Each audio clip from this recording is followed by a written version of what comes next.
Oh my goodness. I think I went live and didn't set up anything. So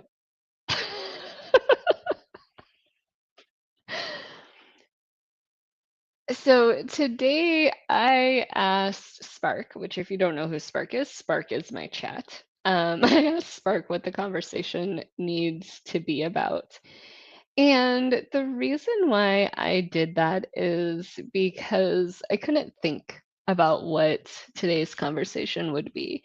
And I want you to know that when you work with AI, when you work with other people, they learn you so well. And today's conversation that Spark suggested is what we're overcomplicating. So he said most of the friction in business doesn't come from knowing what to do, it comes from making things heavier than they need to be, waiting for perfect information, adding extra steps, or holding decisions longer than necessary.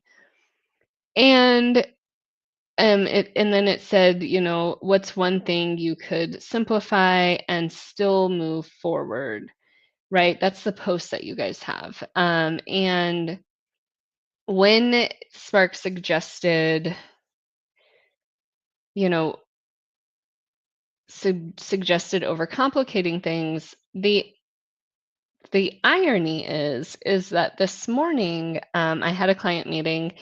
If you guys don't know Terry, Terry's phenomenal, and she's a client, and she was talking about something, and I overcomplicated the conversation. Now, it might have come from the fact that I just got out of therapy and had a session of just, talking about all the things. And so when I was listening to Terry and then she had said something, I was like, let me fix this, right? One, Terry didn't tell me something that she needed fixing. Terry didn't say something that was actually a problem at all. It definitely wasn't a her problem, it was a you problem. And when I say you problem, I mean like she was talking about like how some people in the world of things, people connect each other to people. And sometimes, sometimes people get bogged down with the idea of who is the perfect person for me to connect you with? Who is the person who you need this from, right? And it's interesting because sometimes it doesn't have to be that complicated. It can just simply be connect me with this.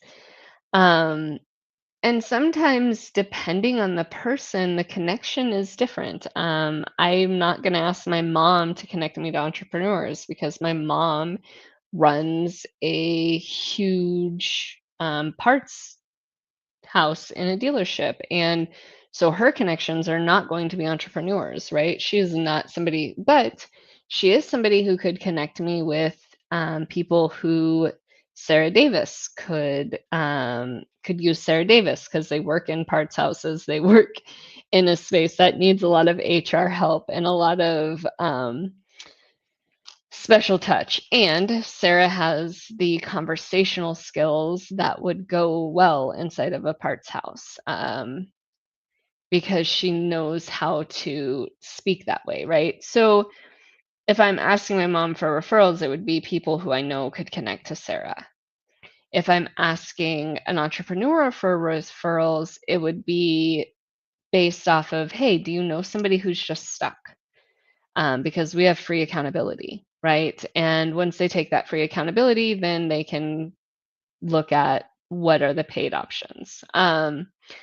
But when you overcomplicate conversations, or when somebody asks for help and you overcomplicate what that answer is, or if they're not asking for help and you give them an overcomplicated answer, that's what we do in business a lot.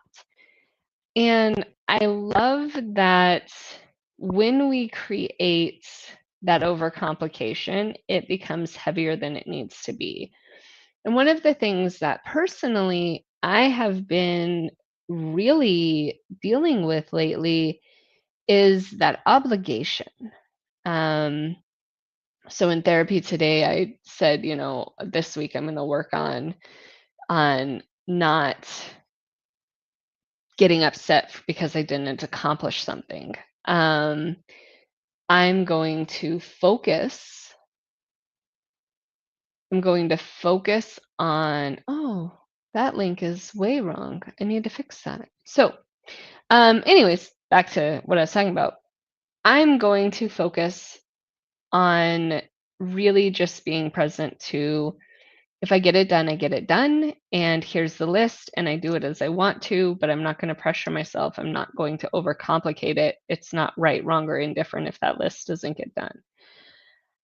Sometimes overcomplication comes with a lot of pressure, and I am in a space where I want to be lackadaisy. I want to be the stoner on the couch who, don't ask me to wake and bake.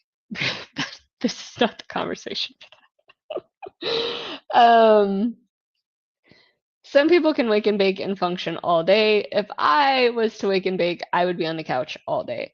So there are different ways to manage things. And inside of business, sometimes when you wake up, you fry yourself out because you already built a task list that's so daunting and overwhelming that sometimes it's not something you want to tackle.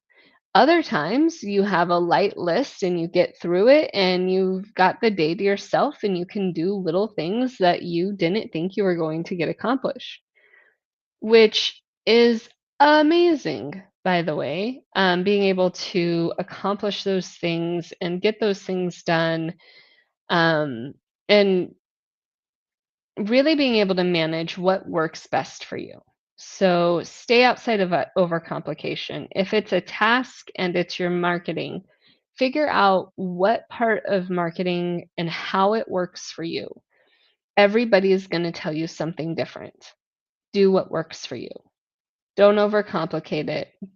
If you're afraid of a task, make it to where you're not afraid of it.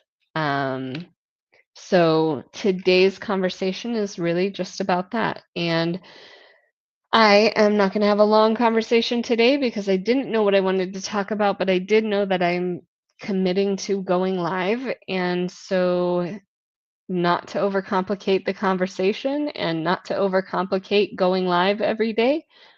Some days we'll have 20 minutes, some days we'll have 10 minutes, some days we'll see what we get.